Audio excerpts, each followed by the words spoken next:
Welcome to another verse of the day. Today's verse is 1 Corinthians chapter 1, verse 20. I'd like to point out before you translate that as far as the punctuation goes, we've got 4 in English, what are semicolons, but in Greek, what amounts to question marks. So we've got 4 separate questions here in this one verse. And also I'd like to point out that there are no verbs in those first 3 questions, which means you're going to have to supply an me verb yourself in order to make the question work. As far as words you may not recognize because they're not in the top 300 frequency for many lists, we have the word who, which is the interrogative meaning where or at which place, sophos, which means wise, sudzetetes, which is fun to say and only occurs in this one verse in the New Testament, so that's a pity. I'd like to say that word more often. It means disputant or debater.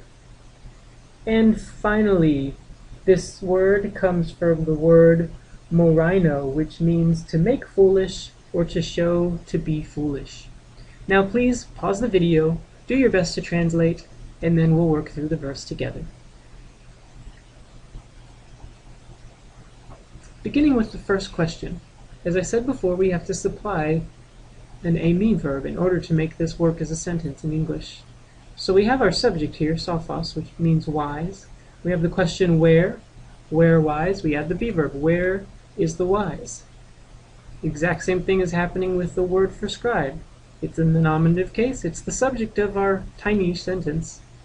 Where is the scribe?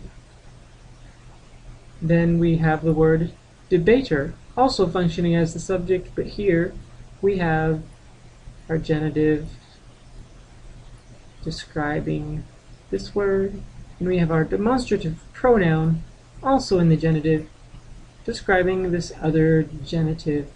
Where is the debater of this age?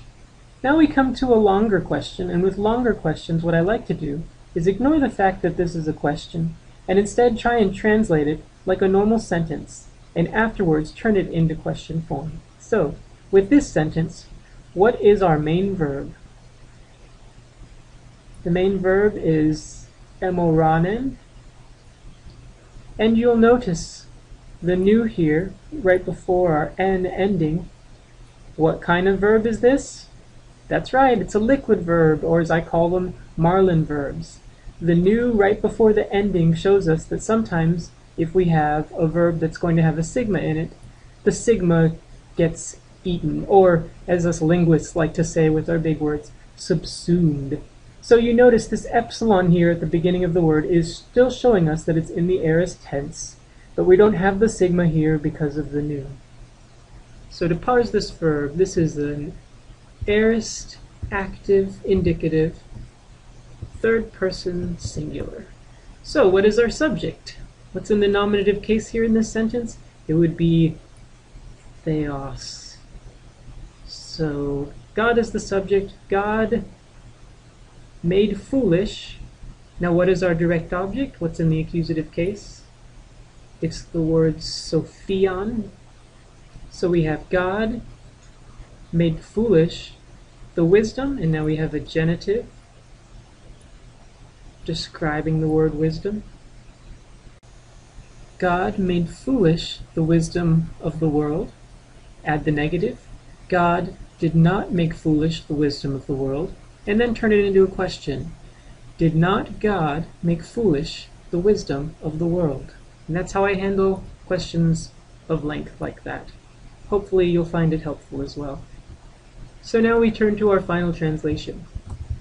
Where is the wise? Where is the scribe?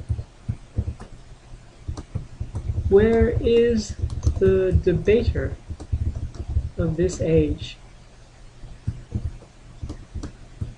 Did not God make foolish the wisdom of the world?